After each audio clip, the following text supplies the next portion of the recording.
A importância do regime de bens é muito especialmente na hora de você fechar o negócio. E eu falo mais, não faça isso só na hora da escritura.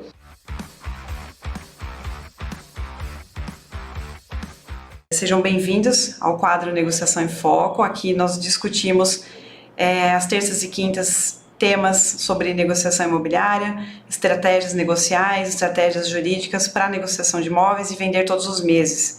Para quem está chegando no perfil, meu nome é Carol Tinelli e hoje o nosso tema é por que entender sobre regime de bens vai ajudar você na hora da venda do imóvel e ajudar você a vender todos os meses. Então vamos lá. O nosso tema então hoje é por que entender sobre regime de bens vai te ajudar a vender um imóvel por mês. Bom, uma coisa muito importante que tem que se iniciar para entender esse tema é o quê? O que é regime de bens, afinal de contas? Quando as pessoas se casam, porque assim, o casamento é um contrato, né? Todo mundo que se casa assinam alguns papéis e esses papéis são um contrato entre as partes, que ele é, na verdade, representado por uma certidão de casamento, no final das contas, né?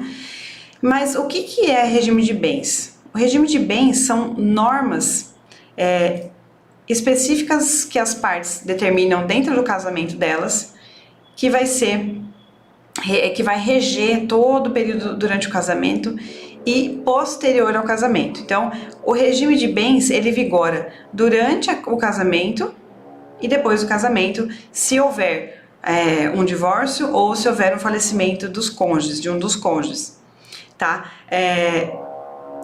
No Brasil, nós temos 4 regimes de bens que as partes podem escolher a sua vontade e nós temos um que é obrigatório. O que vai acontecer?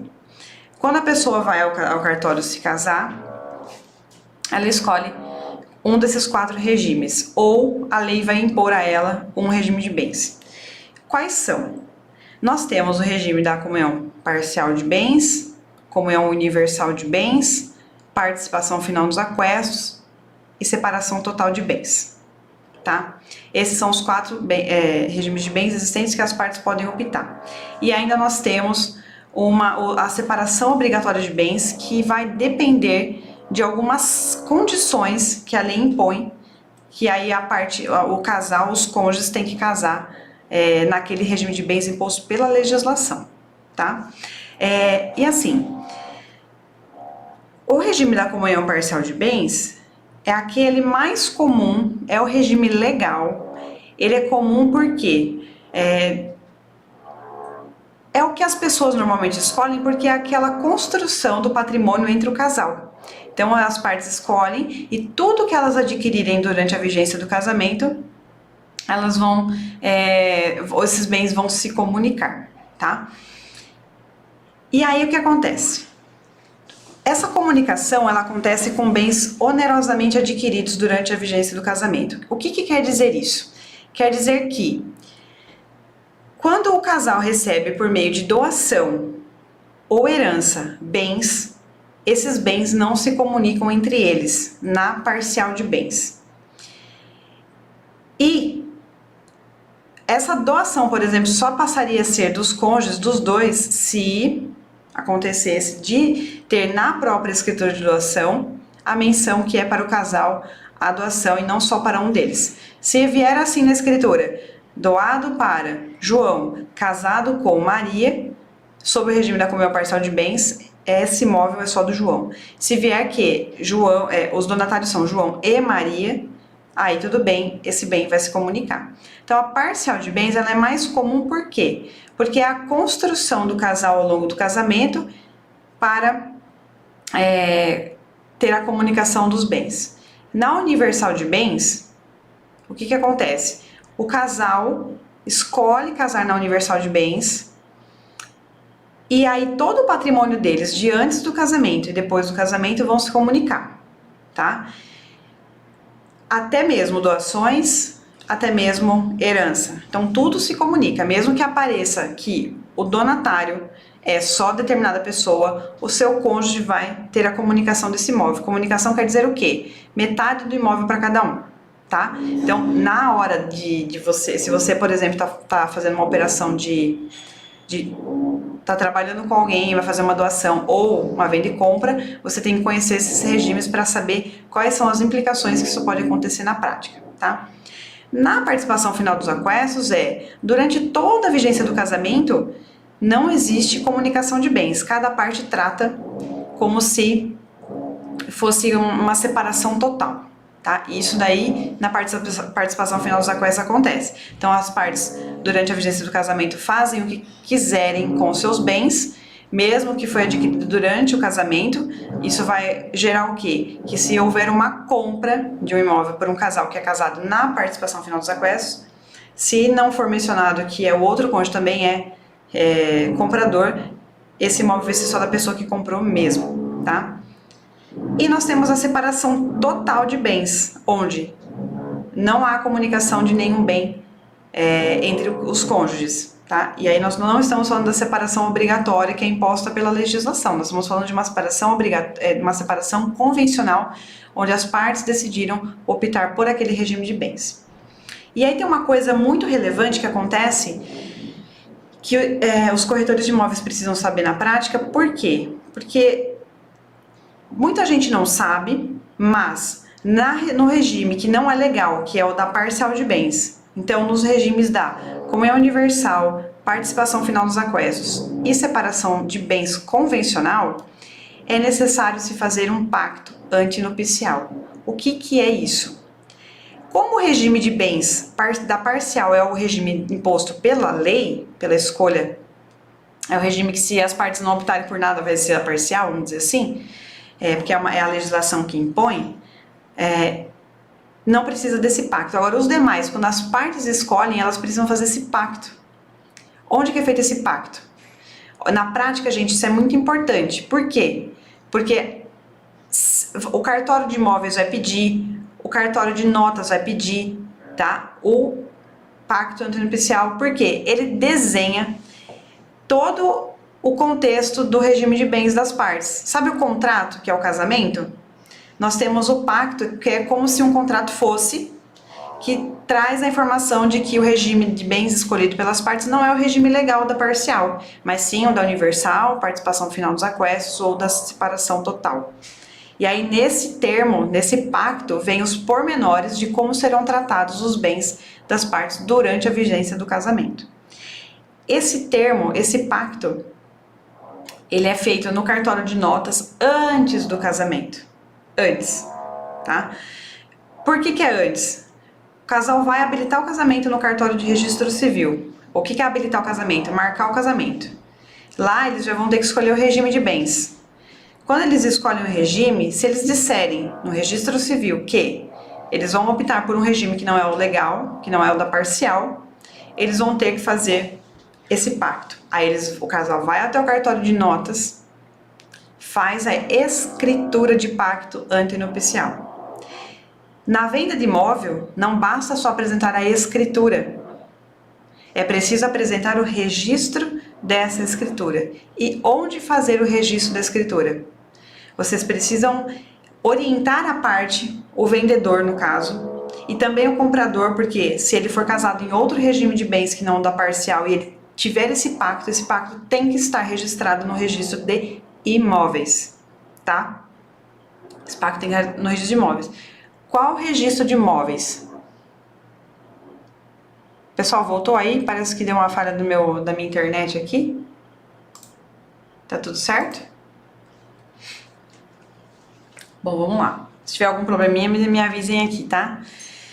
Então, o registro de imóveis que o casal tem que registrar, o pacto, é o primeiro domicílio do casal. Então, é o registro de imóveis do primeiro domicílio do casal. E olha só que interessante.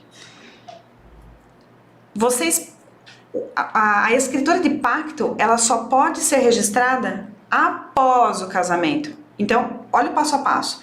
Habilitou o casamento, fez a habilitação, escolheu o regime de bens. Não é da parcial de bens. Vai para o cartório de notas fazer a escritura de pacto. Casou, vai registrar a escritura de pacto lá no registro de imóveis. Se essa escritura de pacto não estiver registrada no cartório de imóveis do primeiro domicílio do casal, vocês não vão conseguir fazer, por exemplo, a lavratura de uma escritura de venda e compra.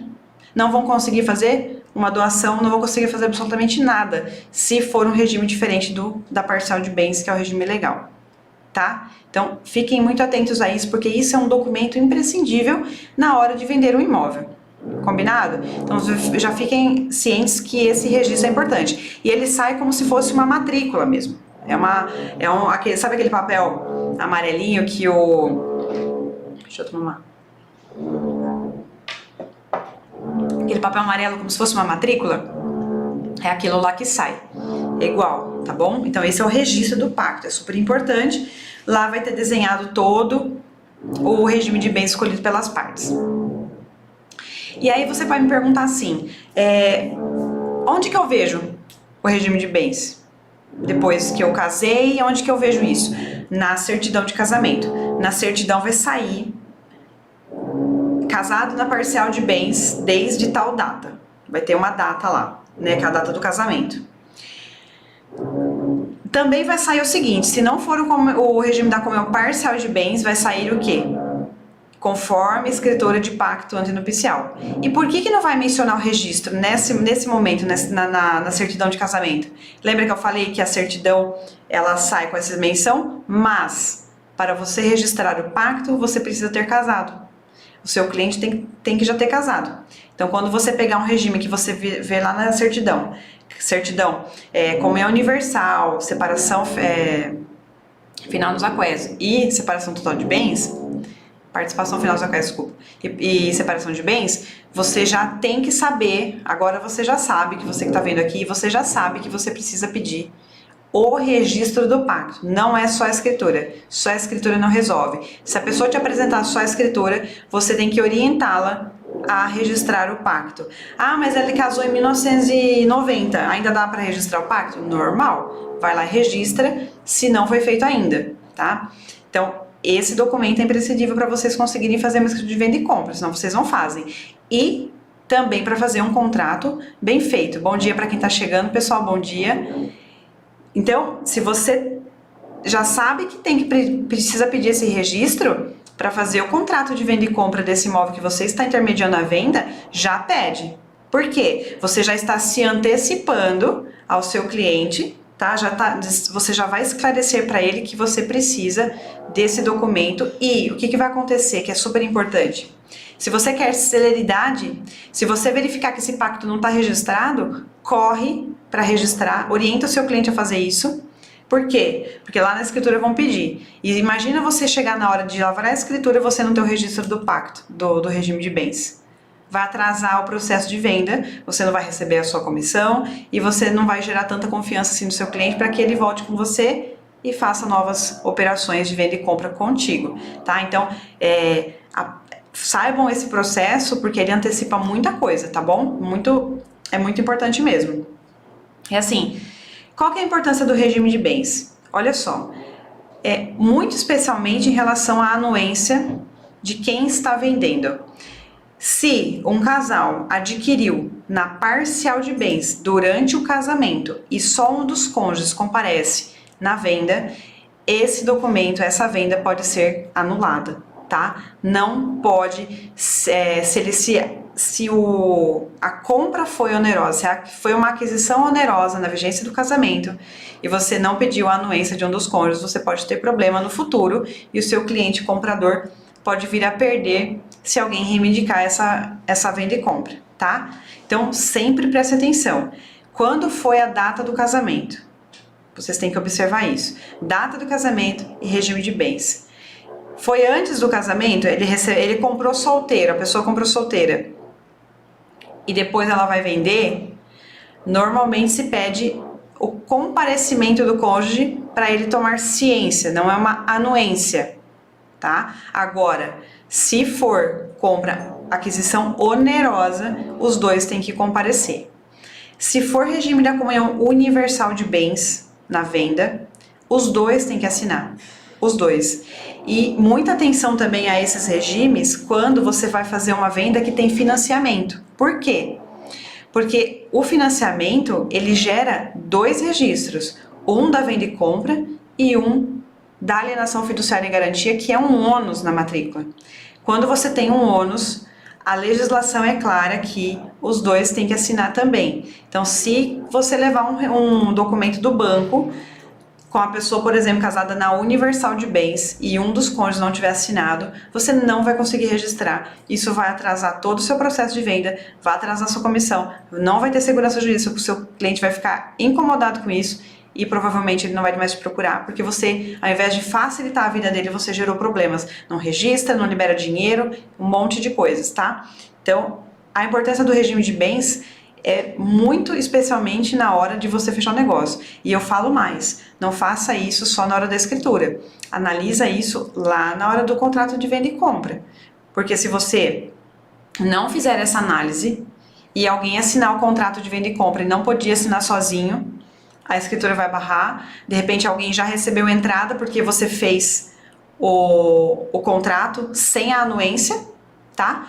E isso vai te gerar um problema, porque se alguém já deu entrada lá no valor da venda e compra e aconteceu algum problema no curso do processo, chegou na hora da escritura, não dá para assinar, porque o cônjuge não queria vender, eu já vi acontecer na prática, um só assina, o outro não assina, e aí na hora de lavrar a escritura, obviamente, se não assinou o contrato, dificilmente vai assinar a escritura, e não pode um contrato ser assinado. A regra é a mesma, gente, não é porque é contrato que você vai colocar só uma pessoa para assinar, você tem que ver quem é que tem legitimidade para assinar esse documento, sob pena de você ter anulado esse negócio jurídico, essa venda e compra. Tudo bem? Seja escritura, seja contrato entre partes, seja contrato do banco, sempre tenham atenção ao regime de bens, porque isso dá muito problema, tá? E também, por exemplo, a participação final nos aquestos. Vocês têm que ver também qual foi a data do casamento, se tem impacto. O regime da participação final nos aquestos é um nomão, né? Horrível. Até difícil de falar e de lembrar desse nome. Mas o que acontece? Eu já vi casos de escritura de pacto desse regime de bens e ele ter muitos pormenores, coisas até que não teria normalmente se fosse comunhão universal ou se fosse separação total. Por quê? Porque ele é um regime muito diferente. Então as partes podem delimitar ali, desenhar mesmo o que elas querem dentro da escritura, tá? Então sempre peçam a escritura para entender também o que está acontecendo entre as partes e o registro vai mencionar tudo isso. Combinado? Então vocês já sabem que sempre tem que olhar. E essa é a importância do regime, para que vocês não tenham, principalmente, uma venda prejudicada, porque você não analisou lá no princípio. E vou mais além com vocês. Sabe em que momento que vocês têm que ver o regime de bens? Na hora. Se você trabalha com exclusividade, contrato de exclusividade tem que ter os dois, se assim for necessário, em posição legal. É necessário que as duas partes assinem? Sim. Então, lá no contrato de exclusividade já tem que constar. Eu não trabalho com exclusividade, Carol. Tudo bem. Então, você vai colocar na proposta. A proposta tem que constar a assinatura de quem é proprietário do imóvel e que tem legitimidade para vender. Sempre pense assim, o que é legitimidade? Legitimidade é o direito, é o poder que alguém tem de dispor de alguma coisa. E essa pessoa é legítima para assinar aquele documento, certo? Então, contrato de exclusividade, propostas, contrato de venda e compra, escritura, registro. Olha o tanto de documento que você tem que fazer antes e saber os regimes de bens para você aplicar. Um monte. Então fiquem atentos a esses regimes, tá? Tomem cuidado também com uma coisa. A Lei 6.515 de 77, que é a Lei do Divórcio, ela modificou que antes o regime legal era da Universal de Bens. Antes dessa data, não precisava de pacto antinupcial para o regime da comunhão universal de bens. A partir dessa data, começou a ser exigido, tá? O da comunhão universal. Então, isso é muito importante que vocês saibam na hora de exigir documento, tá bom? E aí vocês vão me perguntar assim: o regime de bens interfere na hora da venda e compra? que vocês acham, diante do que a gente já conversou aqui? O regime de bens, gente, é uma das principais coisas que tem que ser analisadas na hora da venda do imóvel, que é o que a gente está falando muito aqui. Então, você viu lá, você pediu a matrícula, você vai pedir a documentação das partes, certo? RG, CPF, certidão de casamento. Aí você vai pedir a matrícula do imóvel. E você vai ver lá na matrícula do imóvel, no registro, quando foi a aquisição, quando foi, tá? A data da escritura mesmo, da compra. E você vai saber, e você vai olhar quem que comprou. Então, a data, quem comprou, regime de bens. A hora que você vê tudo isso, você já vai começar a se direcionar. Ah, então tá bom. A aquisição foi onerosa, foi uma venda e compra, ou foi uma doação, ou a pessoa recebeu por herança. Você vai ter que, vocês corretores, têm que analisar isso. Se foi uma aquisição onerosa. O que é uma aquisição onerosa? Uma aquisição que você tem uma contraprestação.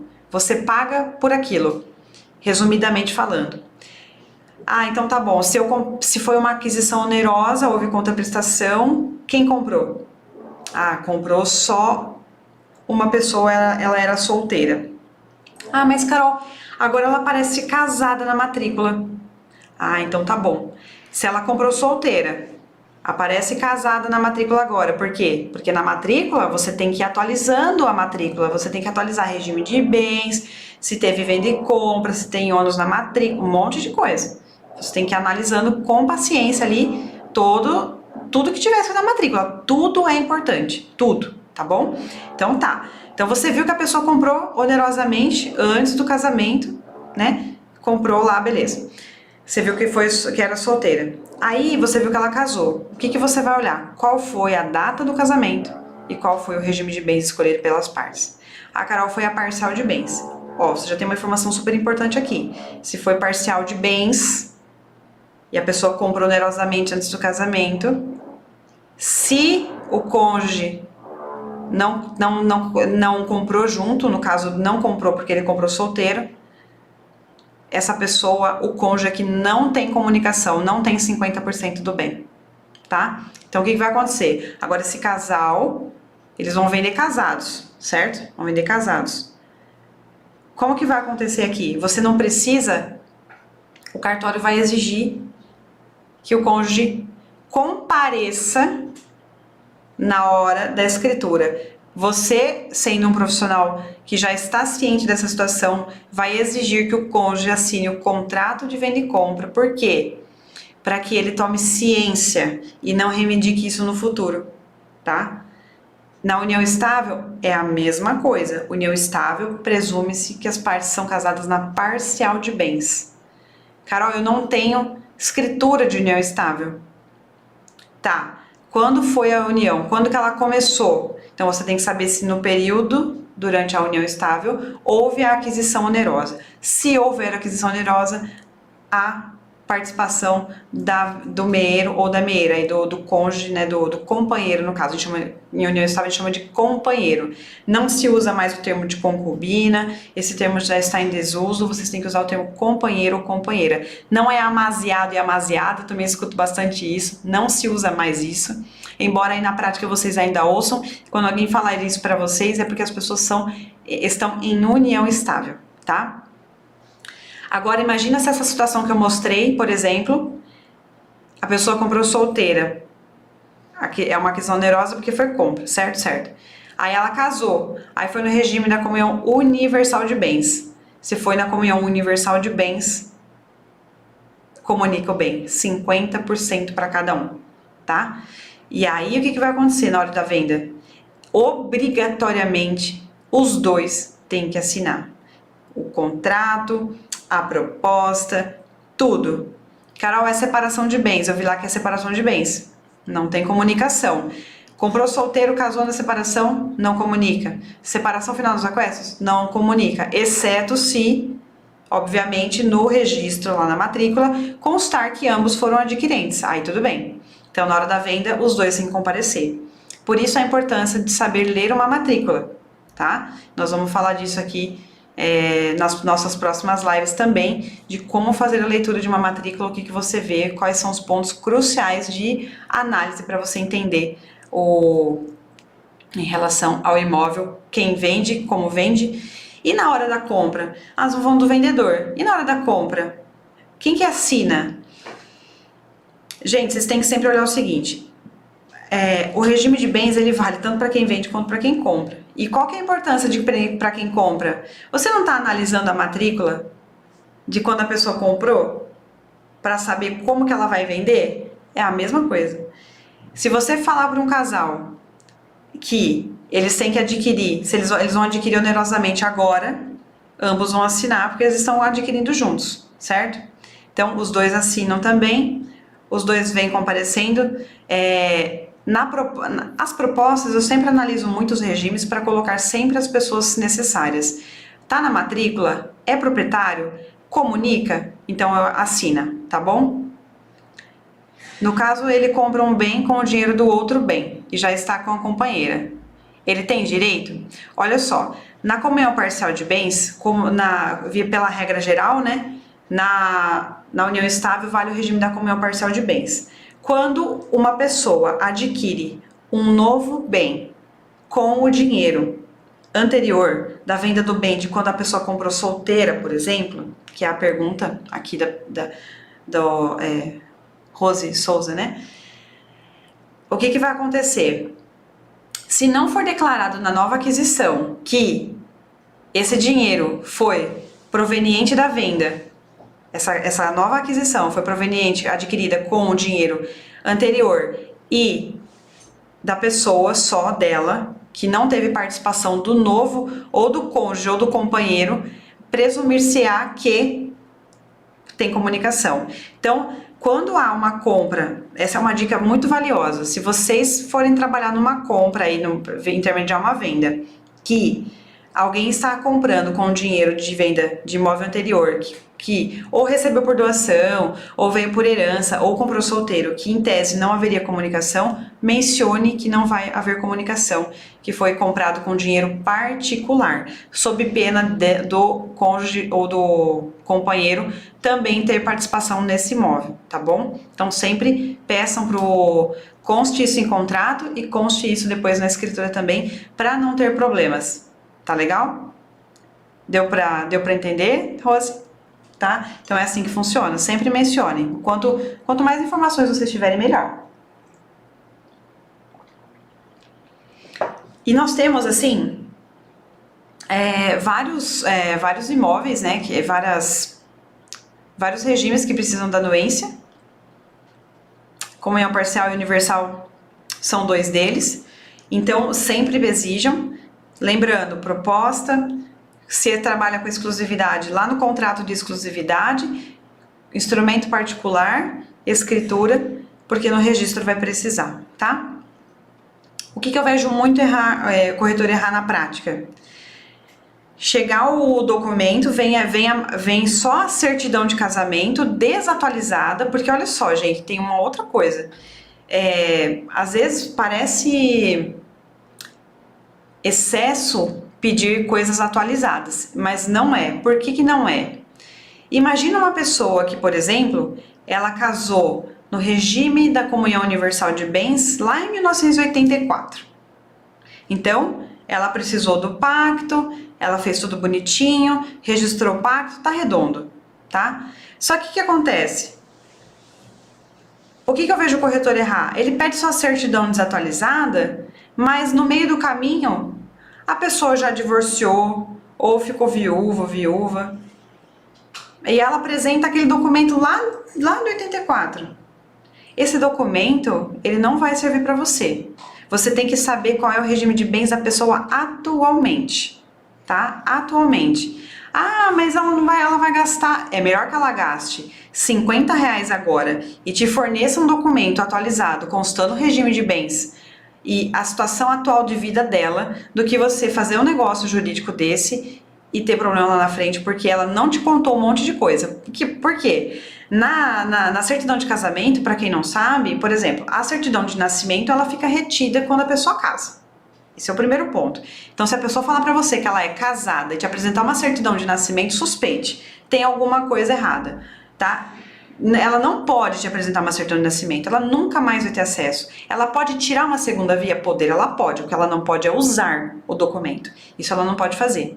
Ah, ela era casada, agora ela é viúva. Aí ela te apresenta uma certidão de quando ela casou, mas ela ainda não tinha ficado viúva. O que vai acontecer? Como que você vai saber se ela não te contar? Agora, se você pede um documento atualizado, o documento te conta. Se a pessoa não te falou, o documento vai te falar. Então, nessa certidão de casamento vai ter uma anotação, que é a anotação do óbito. E por que é importante saber isso? Porque se tem óbito na matrícula, tem que ter tido inventário. E o regime de bens influencia inclusive na hora do óbito. Se é casado na parcial e foi aquisição gratuita não, foi aquisição antes do casamento, não foi uma aquisição onerosa e não tem comunicação, a pessoa, ela não é meira, ela não tem 50%, ela tem herança. Ela vai dividir proporcionalmente o imóvel com os outros herdeiros, conforme a legislação. Agora, ela é casada na universal. Então, ela tem 50% e os filhos têm os outros 50%. Se tiver filhos, né? Claro. Se não tiver, é diferente a concorrência. Mas, olha a importância e a necessidade disso, para você saber quem é que pode assinar a venda. Quem são as pessoas legitimadas para fazer essa operação, para que você não tenha uma venda anulada. Gente, a gente tem que fugir disso, a gente tem que fugir de problema. Então, pede documento atualizado, pede matrícula atualizada. Não fica caro, eu já falei aqui em outra oportunidade, dá para tirar a matrícula no site dos registradores para consulta, para você já ter uma noção de como está o imóvel. Tá legal? Então, peçam um documento atualizado, vejam o regime de bens, se tem anotações e averbações, às vezes tem averbação de divórcio. Se tem averbação de divórcio, com quem que ficou o imóvel? Teve partilha de bens? Não teve? O regime de bens vai influenciar nisso. E aí você vai ter que saber se ela era casada na universal, na parcial, na separação, e na hora do divórcio isso influenciou também. Com quem que ficou o imóvel? Ah, então ficou com outro cônjuge diante da partilha. Então, por que a pessoa que está falando com você está querendo vender o imóvel? Se não ficou com ela ou bem? Porque a gente nunca sabe as intenções das pessoas, por isso que o documento prova. Então, muita gente reclama, é muita coisa, é muito documento, é burocrático. Não é burocracia, gente, é segurança jurídica. É isso que você tem que falar para o seu cliente. É segurança jurídica para você e para outra parte. Seja para o vendedor, seja para o comprador. É segurança para todo mundo. Para mim, inclusive, corretor de imóveis. Eu não posso trabalhar no escuro. Eu tenho que saber as informações. Então, o regime de bem, gente, é na hora da aquisição anterior, é na hora de você analisar a matrícula, é na hora de você vender o bem, é na hora de você comprar o bem, é na hora de você saber quem é legitimado para aquilo, se houve comunicação num óbito, num divórcio. Vocês estão entendendo como é importante saber o regime de bens? É essencial, tá? Se o cônjuge se recusar a assinar, pode acontecer, né? Já aconteceu de muita gente vir me perguntar.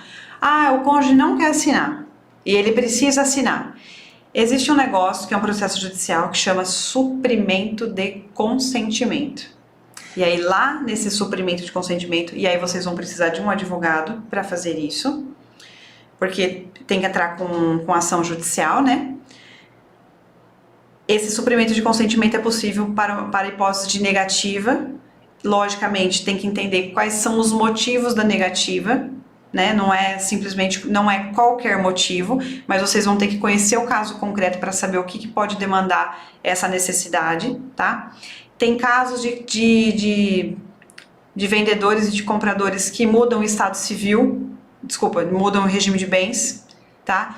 Já aconteceu, eu já tive clientes que mudaram do regime da parcial para separação total de bens, não queriam mais permanecer. Hoje em dia é possível trocar o regime de bens, por isso também a necessidade de uma certidão de casamento atualizada. E não é porque trocou o regime de bens via judicial que não precisa de pacto. Precisa de pacto, tá? Também, registro, mesma coisa, mesmo procedimento, precisa do pacto. Também vocês têm que atentar sobre isso. Então, teve suprimento, é possível tirar o suprimento, fazer uma ação de suprimento de consentimento para alguém que não quer assinar, o juiz dar a ordem para que seja vendido. E vocês têm que ficar atentos também a algum tipo de modificação de regime de bens que também pode acontecer segundo o Código Civil de 2002. Então a gente já tem aí 10 anos de vigência de Código Civil que pode mudar. Então, olha só, quanta água pode rolar embaixo de uma ponte durante tantos anos. Vocês acham que as pessoas não mudam os estados civis? Eu já vi gente que casa, separa, aí restabelece o casamento, que chama-se restabelecimento da sociedade conjugal. Aí ela divorcia. Porque ela voltou com a mesma pessoa, daí ela divorcia, depois ela casa de novo com a mesma pessoa, ou ela casa com outra pessoa. Gente, a certidão de casamento é que vai te explicar tudo isso. Porque olha quantas partilhas, às vezes, no meio do caminho tinham que ter sido feitas e não foram. Será que esse imóvel, então, está apto a vender? Será? Você analisou essa documentação? Você viu se houve partilha no passado que hoje a pessoa ainda tem participação nesse imóvel ou não? É relevantíssimo saber regime de bens, tá bom? E na união estável, gente, é a mesma coisa, tá? Eu falei aqui pra vocês um pouco sobre união estável, é a mesma coisa, tá? Vocês têm que ficar atentos. Se a pessoa falar que viveu em união estável, fiquem de olho aberto, pesquisem, perguntem, porque pode ter havido algum tipo de partilha também durante a vigência da união estável. Existem processos de união estável, de reconhecimento e dissolução com partilha de bens. Então, se teve união estável, mas não teve partilha, por que não teve partilha? Vá procurar entender, tá? O que está acontecendo para que vocês consigam fazer uma venda com segurança jurídica. Sempre pensem nisso, tá? E uma união com total separação de bens, e ele já tinha um imóvel e ambos morrem. Tem direito? Na separação obrigatória de bens, na obrigatória de bens, a meação. Por quê? Porque foi uma imposição legal, não foi escolha da parte, tá? Por algum motivo, por que acontece uma separação obrigatória? A separação de bens obrigatória tem alguns requisitos na lei que impedem que a pessoa escolha o regime de bens dela. Algumas são, uma delas é a idade, que a pessoa não pode escolher o regime de bens, ou porque o cônjuge morreu, não foi feito partilha de bens para decidir, para desenhar para quem foi o imóvel, foi para o meeiro, foi para os herdeiros, para quem foi. Se não houver tido partilha no caso de óbito, a lei determina que isso é uma causa, né, que suspende, então aí você não pode escolher o regime de bens que você quer, obrigatoriamente tem que ser separação de bens. Ou também no caso de divórcio que não há partilha. Se houver divórcio sem partilha, o novo casamento tem que ser pela separação obrigatória. No caso de idade, a participação do cônjuge no imóvel adquirido durante o casamento e antes do casamento, tá? Agora, na separação convencional, não tem participação, tá? Ele não participa como meeiro, ele vai participar no máximo como herdeiro, participando em partes iguais com a outra pessoa. Então vai ter que depender se foi antes ou depois do casamento, vai ter que estudar isso. E o tipo de regime, se é separação obrigatória ou separação convencional, isso também vai influenciar na hora da partilha dos bens e saber se tem direito ou não. E se ambos morrerem, os herdeiros vão assumir a posição aí de proprietários do imóvel, são eles que vão poder vender. Então aí vocês vão ter que analisar isso daí também, tá bom? Pessoal, alguma dúvida a mais? Vocês gostariam de perguntar mais alguma coisa? Eu vejo então... Esse erro de não pedir documentação atualizada é muito comum, tá? Então, passem a partir de hoje solicitar documentação atualizada. Certidões de casamento, de nascimento, de óbito e matrícula de imóvel. Documentos básicos imprescindíveis para fazer uma alienação de imóvel com o mínimo de segurança possível, tá? Nós vamos falar ainda nessas próximas 2 semanas sobre matrícula. Eu vou falar sobre certidões que são necessárias serem tiradas na hora da venda, lá na hora do contrato. E também vou trazer algumas cláusulas contratuais do compromisso de venda e compra que são essenciais para vocês saberem quais são os fundamentos delas e o que vocês precisam conhecer para de fato, poderem fazer uma venda com bastante segurança, tá? Alguém tem alguma dúvida a mais, gente? Eu estou à disposição de vocês. Então, na próxima, eu vou encerrar por aqui hoje. Na próxima quinta-feira, eu vou falar um pouco sobre matrícula. Então, se vocês quiserem aprender um pouco sobre matrícula, eu vou fazer uma aula aqui sobre isso, tá? Eu vou deixar salva.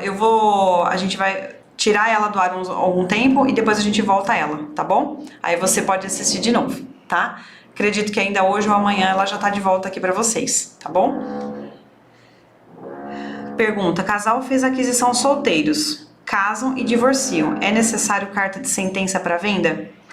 Se eles casal fez aquisição solteiro, mas os dois estavam na matrícula?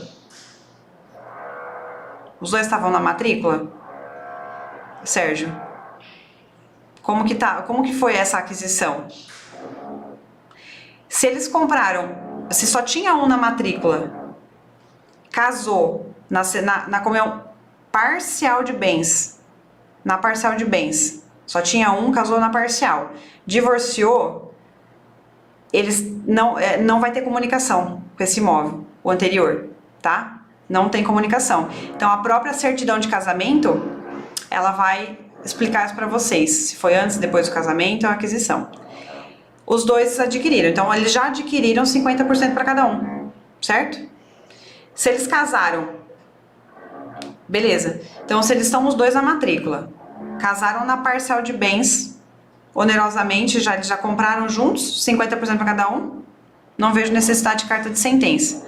Agora, se casou na universal de bens, vai precisar, porque daí virou uma coisa só, o imóvel, entendeu? Eles têm participação ali, vai ter comunicação. Não, é às 7h47 que a gente começa, tá bom? 7h47, de terça e quinta-feira, tá? Então, a importância de vocês saberem é o seguinte: quem estava na matrícula antes era solteiro, se já era casado, e quando foi a aquisição e se ela foi a título gratuito ou oneroso. A título gratuito é doação, é herança, e oneroso é compra e venda. Comprou junto, já era de 50% de cada um. Aí qual é o regime de bens que eles casaram? Isso vai influenciar se vai precisar ou não da carta de sentença, tá? Isso também é muito importante. Alguém mais, gente, que gostaria de fazer alguma pergunta? Então, só lembrando, então, na quinta-feira agora, falarei sobre matrícula de imóveis, como ler matrícula, o que precisa visualizar na matrícula para vocês conseguirem fazer essa análise prévia, que é muito importante na hora de fazer a venda do imóvel, tá? E entender o contexto geral de uma matrícula para ajudar aí para vocês, tá bom? Alguém mais? Agradeço a participação de todos vocês, das perguntas enviadas. Se quiserem mandar sempre nas minhas caixinhas no Instagram perguntas, eu sempre que possível respondo aqui na live. Eu às vezes coloco para vocês, pra gente trazer temas aqui também, ou vocês coloquem lá para eu responder no dia a dia, tá bom? Então, se eu dou certificado, no meu curso que eu dou certificado. A gente faz... É isso que você está perguntando, Rose? Eu não... Mas se for lá no nosso curso, sim. Eu dou certificado para quem concluiu o curso completinho. Tem o certificado lá de negociador pro, tá? Quem mais? Alguém mais? Então a gente vai encerrar aqui hoje. Muito obrigada pela participação de vocês. Espero que vocês tenham entendido mais sobre regime de bens, a importância que isso faz na hora de vender o imóvel, na hora de comprar o imóvel, tá? E todos os documentos que são necessários na hora que você tá ali. O que você precisa assinar, qual que você tem que assinar. Então, sempre foca no regime de bens muito mesmo, porque vai fazer diferença para vocês e vocês vão trabalhar com mais segurança. E quando o cliente perguntar, ai, muita burocracia, eu não quero, fala, eu estou gerando segurança jurídica para você. Quando você fala isso para o seu cliente, ele vai aceitar te mandar com toda certeza os documentos. Explica para ele a necessidade. Se você não explicar a necessidade, ele não vai te mandar. Ele vai ficar criando um monte de objeção, porque ele não vai mandar, porque ele não quer, porque isso, porque aquilo. Então, apresenta para eles aí, tá bom? Obrigada, pessoal. Uma excelente terça-feira para vocês e até quinta-feira. Dou sim, Rose. Eu vou em breve abrir uma nova turma, tá bom? A gente vai abrir, acredito que ali pro meio de março, mais ou menos, a gente vai abrir uma nova turma. Então fica de olho aqui, que a gente tem um curso online sim, tá bom? Com várias coisas, técnicas negociais, técnica jurídica, eu trago a prática, eu ensino prática mesmo, tudo que vocês precisam fazer, um checklist passo a passo, e temas avançados de direito, porque eu sou advogada há 13 anos na área imobiliária, então eu trago muita informação boa para vocês, sobre o direito imobiliário também, tributário imobiliário, né, ITBI, TCMD, como que faz cálculo, enfim, tudo isso tem lá no módulo avançado que a gente tem no nosso curso, tá bom? Então eu trago várias coisas para vocês, tá bom? Então fica de olho que em breve a gente vai abrir uma nova turma, tá legal? Obrigada, viu? Até mais!